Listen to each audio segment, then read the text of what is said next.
malam hari ini ya, diskusi tentang lapor langsung ke Mas Waspres yang saya kira ini menjadi diskursus ya.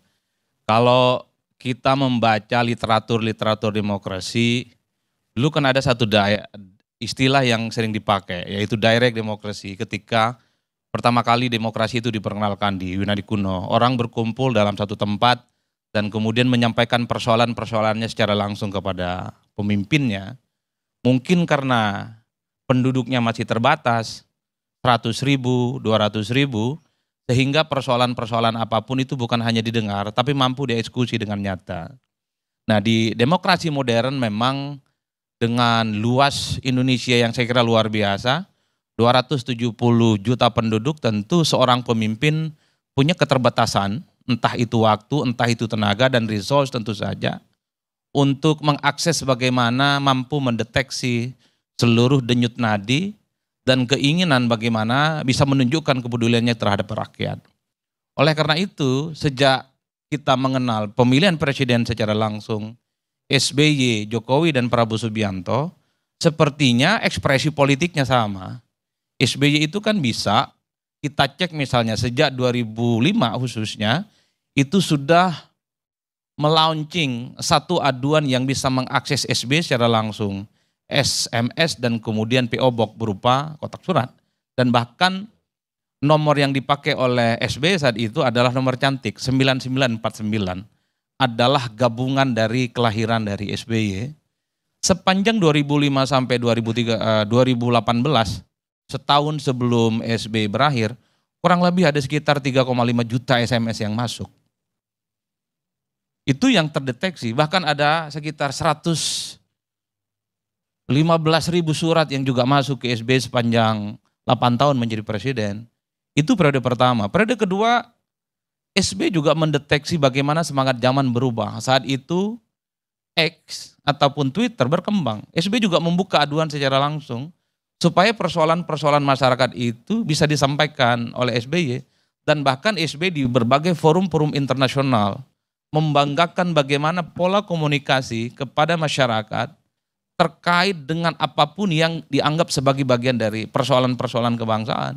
Dan bahkan Pak SBY juga sering bercerita di berbagai forum, kalau kita agak rajin mendeteksi apa yang dilakukan oleh SBY, persoalan ingin foto bareng dengan SBY juga muncul. Persoalan kehamilan seorang ibu juga muncul dalam curhat-curhat yang dilakukan oleh SBY sebagai presiden saat itu. Tidak hanya SBY ternyata, Jokowi juga melakukan hal yang serupa 2015. Jokowi bahkan bikin kanal khusus lapor presiden. Itu yang kita bisa tangkap. Nah, per hari ini sebenarnya apa yang dilakukan oleh Gibran Rakabuming Raka ini kan sebenarnya mempertebal bagaimana replika seorang pemimpin di negara ini dia mampu berinteraksi secara langsung. Dan bahkan pada level kabupaten, provinsi dan kota kita juga sering. Dulu di zaman Ahok itu kalau tidak salah muncul namanya clue. Anies itu jaki. Kemudian Ganjar Pranowo itu muncul istilah yang disebut dengan lapor gub dan seterusnya dan seterusnya. Ini kalau mau jujur secara politik, ini soal bagaimana membangun satu komunikasi yang simultan, direct dan berkomunikasi. Dalam konteks itu saya kira tidak ada perdebatan apapun. Karena ini kan menyangkut soal bagaimana selera politik seorang pemimpin, dia memanfaatkan kecanggihan, dia memanfaatkan momentum, dia memanfaatkan bagaimana situasi politik yang berkembang, di mana medsos itu tidak bisa dianggap remeh, karena sudah menjadi variabel penting. Problemnya adalah, kenapa diskusi soal lapor Mas Waspres ini ramai? Satu, problemnya itu adalah bahwa pengaduan-pengaduan langsung yang selama ini diberikan oleh masyarakat, kita itu tidak pernah mendengar secara nyata, secara detail bagaimana progress reportnya. Sejak zaman SBY orang sudah melapor soal illegal logging. Sejak SBY misalnya orang juga melapor bagaimana terkait dengan mafia tanah, terkait dengan korupsi. Hal yang sama juga dilaporkan kepada Presiden Jokowi. Hal yang sama juga dilaporkan kepada Ahok waktu gubernur, kepada Anies Baswedan dan Ganjar Pranowo dan di tempat-tempat yang lain. Persoalan-persoalan penting kedaerahan yang sangat sayang sekali kita, masyarakat secara umum tidak mampu mendeteksi dari laporan itu bagaimana progress reportnya. Wajar kalau kemudian ketika ada kanal langsung yang bisa mengakses presiden, orang bertanya, ini kan seperti yang sebelum-sebelumnya, la yamutu wa la yahya gitu ya. Yang nggak hidup dan nggak mati, tampilannya ada soal komunikasi langsung dengan presiden, wakil presiden, para menteri dan pejabat, tapi pada level eksekusi sama saja dengan yang sebelumnya. Inilah yang kemudian membuat kenapa pertanyaan-pertanyaan soal apakah lapor langsung ini bisa menyelesaikan persoalan ataupun tidak. Kan itu perdebatannya. Nah yang kedua, ini harus kita cek ya. Saya 2-3 hari ini agak sedikit main tuh di X dan IG, respon dan pertanyaan secara umum terkait dengan apakah lapor khusus kepada wakil presiden ini efektif atau tidak dan akan mampu menyelesaikan persoalan. Termasuk misalnya bagaimana engagement masyarakat untuk melaporkan persoalan-persoalan yang ada di sekitar. Sorry to say, kalau di X itu memang kesannya negatif bang, sangat negatif. Di IG agak sedikit mulai muncul harapan-harapan. Jangan suudzon, jangan buru-buru menghakimi. Meski harus dikatakan 80% mostly mereka mengatakan sama wae dengan yang sebelumnya, nggak ada respon. Rata-rata laporan misalnya kalau ada WhatsApp, ini sudah 2 hari centang 1 tuh, tak ada respon. Ada yang 3 hari misalnya nggak ada respon dan seterusnya dan seterusnya. Jadi sikap apatisme ini sebenarnya didasarkan pada satu realitas politik yang memang tidak bisa dibantah.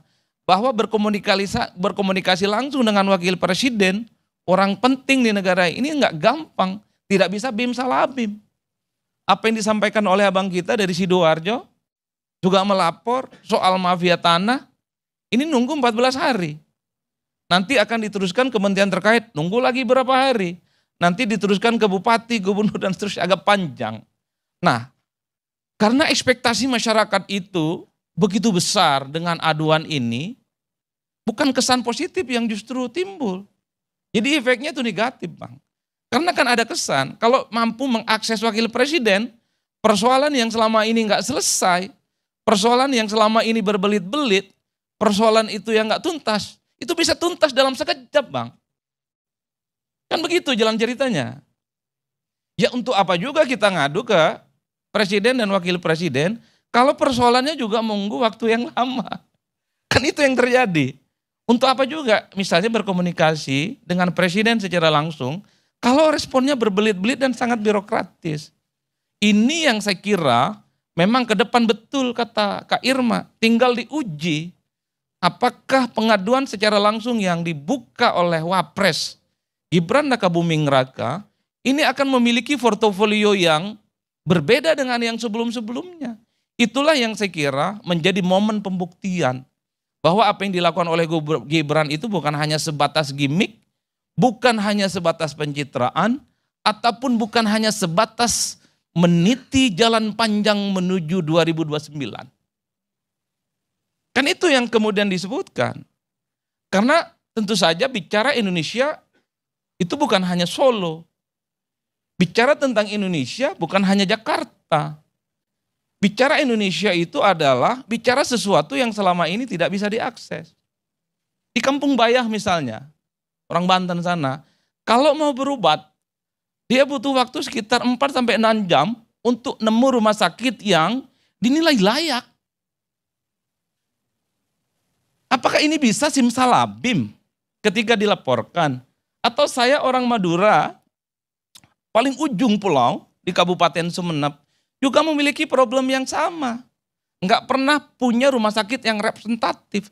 Jadi kalau sakitnya agak sedikit serius bang, harus ke Surabaya. Butuh jalur darat 7-8 jam. Kita sudah berganti presiden berulang kali. Kita sudah berganti gubernur berulang kali. Kita sudah berganti bupati berulang kali. Tapi problem-problem krusial itu nggak pernah selesai. Kan ini yang harus di-challenge. Nanti saya mau ikut-ikutan tuh. Bisa tidak bangun rumah sakit di Madura, setiap kabupaten, yang minimal ini recommended. Nah, kan ini yang saya kira di tengah oase yang begitu membuncah, karena selama ini memang harus diakui publik kita ini kan tingkat ketidakpercayaan pada birokrasi, tingkat ketidakpercayaan pada Pemda, distrust pada pejabat-pejabat publik yang tidak pernah mendengarkan mereka. Itu numpuk pada laporan ini. Oleh karena itu, apakah Mas Gibran Rakabuming Raka yang selama ini dipersepsikan sebagai sosok, ya sorry to say, pendatang baru dalam politik, mampu membantah fakta-fakta negatif itu? Itulah yang saya kira memang sangat layak untuk kita tunggu. Nah yang ketiga Bang Karni, kenapa ini juga menjadi ramai terkait dengan soal lapor Mas Wapres itu? Satu, dari segi Gibran harus kita lihat. Gibran itu ingin juga menunjukkan kepada publik kehadirannya sebagai wakil presiden yang cukup kontroversial, ingin dibuktikan. Gibran itu bisa bicara banyak di negara ini. Sejak dilantik bersama dengan Prabowo Subianto, langsung bagi-bagi susu gratis. Ya terlepas itu dibully dan nyinyirin. Tapi yang jelas ada kerjaannya. Bahkan pidatonya di depan para PJ-PJ kepala daerah yang disentul, itu kan ditonton oleh jutaan orang, itu rekor.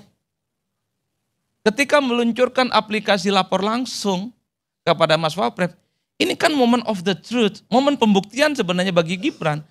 Bahwa ia adalah seorang wakil presiden, bisa bekerja, bukan hanya ban serep, dan kapasitasnya itu tidak bisa diremehkan. Ini yang saya kira kita tinggal tunggu. Apakah dalam instrumen-instrumen yang sudah dimunculkan ini akan mampu menyelesaikan persoalan yang belakangan ini didiskusikan dan dikritik oleh publik. Harus diakui ketika muncul aplikasi ini responnya memang tensinya agak negatif. Harus diakui ketika aplikasi langsung berbicara dengan wakil presiden ini di launching secara terbuka, itu juga tonnya agak kurang baik. Oleh karena itu, satu-satunya cara untuk membungkam suara-suara kritis, satu-satunya cara untuk membungkam bagaimana suara-suara nyinyir dan bulian, tunjukkan bahwa semua laporan-laporan yang masuk di dalamnya itu bisa dieksekusi. Dan yang paling penting harus dilaporkan grafiknya. Dari 1.000 laporan, separuhnya sudah dieksekusi. Dari 10.000 laporan, 80%-nya sudah dieksekusi. Tanpa grafik itu, maka sehebat apapun pola komunikasi yang dibuat, ini akan dianggap semacam pengaduan yang penuh dengan harapan kosong, harkos alias pemberi harapan palsu.